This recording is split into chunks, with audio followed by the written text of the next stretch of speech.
बिस्मिल्लाहिर्रहमानिर्रहीम। अस्सलामु अलैकुम नाज़रीन, मैं हूँ मियाँ मुहम्मद अफजल। राइन फैमिली से मेरा ताल्लुक़ है। तो अज का जिहड़ा व्लॉग है वो ये है कि फरवरी के महीने दे विच असी किहड़ा चारा गढ़ सकने हैं बरसेम तो इलावा, जिंदे विच साडे जानवर भी रज के खावन। तो अगर किसी दे कोल जानवर नहीं हैं तो वह किहड़ा चारा गड्ढेगा जिंदे विचों उन्होंने एक कनाल जिहड़ा है वो 20,000 के हिसाब नाल वो सेल हो जाए तो खर्चा भी थोड़ा आवे। ये अज का मेरा व्लॉग है। लेकिन अगे वधन तो पहले मेरी ये रिक्वेस्ट है यूथ फैमिली नाल जिहड़े मेरे नाल मुहब्बत करते हैं, मेरा व्लॉग वेखते हैं, अल्लाह उन्होंने हाल ते रहम फरमाए, अल्लाह उन्हें सेहत तंदुरुस्ती देवे। मैं भी इस गल ते अमल करना जिहड़ी दसूँ हाँ तो वह भी इहदे ते अमल करन, उन्होंने भी नेकियां ते मैनू भी नेकियां ने कि सुबह सवखते जदों असीं उठने नमाज पढ़ी करिए तो 100 मरतबा अस्तगफिरुल्लाह और 100 मरतबा अल्लाह के हबीब ते दरूद पढ़ा करे, दरूद इब्राहिमी या छोटा दरूद सल्लल्लाहु अलैहि व आलिहि वसल्लम। ते हुण आपां चलीए असल टॉपिक की तरफ। तो वो ये मजमून है कि मिट्ठी जवार या देसी मकई तुसीं पट्ठियां वाली वो आपां गड्ढनी है तो किवें गड्ढनी है। सब तो पहले सानू चाहिए जिहड़ी साडी जमीन है उनका हर बंदे नूं पता होंदा है भी इहदा कण कितना है, ताकत विच है या ताकत विच नहीं है। हर इंसान नूं पता होंदा, खाली वीडियो ते अनुसार नहीं करना। असां तां गल एक्यूरेट दसनी है, लेकिन तुहानूं पता है साडी जमीन इहो जी है, उनके मुताबिक उन्होंने तुसीं खाद देनी है। DAP तो मजबूरी बन गई है, वो सोहणे तरीके नाल DAP उन्होंने दिओ और देवन तो बाद यूरिया नहीं पानी, गुआरा पाना। उन्होंने बना के अच्छे तरीके दे नाल उन्होंने कंप्यूटर करवा के ते जेड़े मेरे दोस्तां दे कोल 5 किले तो थोड़ी ज़मीन है, ये उन्हां वास्ते मैं वीडियो बना रहा। जिन्हां कोल 5 किले तो ज़्यादा है उन्हां तां फिर मक्की गड्ढनी गड्ढनी है, क्योंकि आलूआं दी ज़मीन हुण फारग हो रही है ते आलू बड़े सस्ते हैं ते जिंदे च वो घाटा जिहड़ा है वो इस तरह पट्ठियां दे विच उन्हां दा पूरा होना, खास कर 5 किले तो थल्ले थल्ले जिन्हां दी ज़मीन है। तो तुसी वो बना के ते मिट्ठी जवार तुसी शहर चों तुहानूं मिल जाए या पिंडां दे विचों मिल जाए, वो लैके वो गड्डोगे, उनका होर रिजल्ट है। अजकल जिहड़ी जवार लोग गड्ढदे ने या गड्ढींदी पई है या गड्ढी गई है, उन्हां दा जिहड़ा बीऽ विकदा पिया बिल्कुल फोकी जवार दा फोका ही बीऽ है, टांडा बेशक भावें 10 फुट लम्मा होवे। ते जिहड़ी जवार दे विच मिठास ही नहीं है ते वो जानवर खांदे ने, ते उन्हां सानूं किदू एक नंबर दुध देना।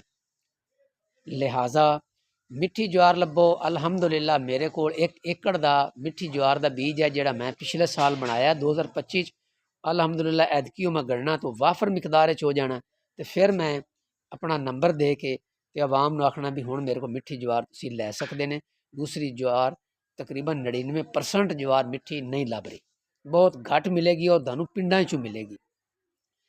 तो वो ज्वार तुसीं गड्ढो। ज्वार गड्ढण तो बाद ठीक 2 महीने पौने 2 महीने इहदे विच वो जवान हो जाती है। गंदम की कटाई तो पहले उन्होंने सारी नूं कट्टो, ट्राली किसी की लै लो, मंग लो या किराए ते लै लो, तो उन्होंने तुसीं टालां ते वगाओ। वो तुहानूं उदों पैसे वाफर मिकदार मिलेंगे। उन्हां दिनां दे विच आके मार्च दी एंड ते आके ते पट्ठे नहीं मिलते, बरसेम जिहड़ी है वो नायाब हो जाती है, बरसेम पक्कण ते आ जाती है। लिहाजा ये काम कर लो, इहदे तुहानूं बहुत ज़्यादा फायदा है। तो मेरे इलाके दे विच मार्च के महीने दे विच मार्च के एंड ते 20,000 तो कनाल मक्की या जवार मिलती है। तो मैं सोचा इहदी एक ना यूट्यूब ते मैं वीडियो लावां, जेहड़े मेरे किसान भाई हैं वो इस तों फायदा लै लैण। और इहदा ते खर्चा भी कोई नहीं। एक किले दे विच जिहड़ी तुसीं जवार दा बीऽ पाना है वो 10 तो 12 किलो पाना है।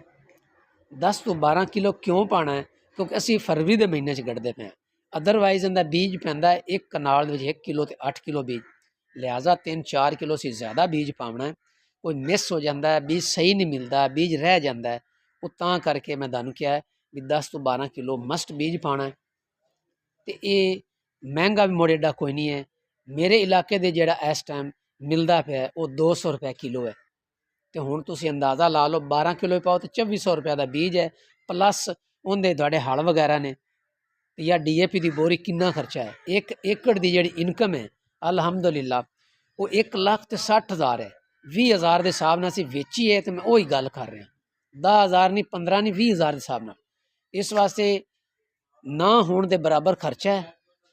अगू तुसी प्रॉफिट आप वेख लो भी 1,60,000 रुपया साडे एरिया दे विच लोग कमाते हैं अल्लाह के फजलो करम नाल। जो घर देवन तां भी ते जे वो टाल ते वेचन तो फिर ज़्यादा कमाते हैं, क्योंकि वो इक्के दिन टाल ते चली जानी है तो उस जगह तो उन्हें दोबारा गड्ढनी है ना। तो अगू गंदम जी उनकी कटाई शुरू हो जानी, उदों पट्ठा बाड़ा नहीं मिलता। तुसी गंदम की कटाई तो 15-20 दिन पहले ही मुड़ दोबारा जवार या मकई तुसी गड्ढनी है। लोग गंदम की कटाई तो बाद गढ़ते हैं अप्रैल के एंड से, उन्नी दिन तुहाडे दूसरे लॉ शुरू हो जाते हैं। हुण तुसी दसो भी मकई गड्ढण का की फायदा आया, भारिया मकई तुहाडा तो पट्ठियां 'च ही सर गया। इस वास्ते इनदे ते अमल जरूर करने ने। जिहड़ी मेरी यूट्यूब फैमिली है मेरे नाल मुहब्बत करते हैं, वो लाजमी ये गड्ढण ते कमेंट्स दे विच मेरे को अपने जिहड़े सवालात हैं उन्हां दे जवाब पुछ लिया करो। बी दे मुतलक पुछना होवे, पानी दे मुतलक पुछना होवे, वीडियो लंबी हो जाती, मुड़ दोस्त अहबाब जिहड़े हैं ना वो उकता जाते हैं, नफरत करन लग पैंदे ने। ते मेरे चैनल नूं लाइक भी कीता करो, सबसक्राइब भी कीता करो। कोई मिसिंग हो जाती इंसान कोलों, इंसान जो है तो मेरे को हो सकती, तो मेरी भी तुसी रहनमाई कर सकते हैं। तो मैं इजाज़त चाहना। अल्लाह हाफिज़।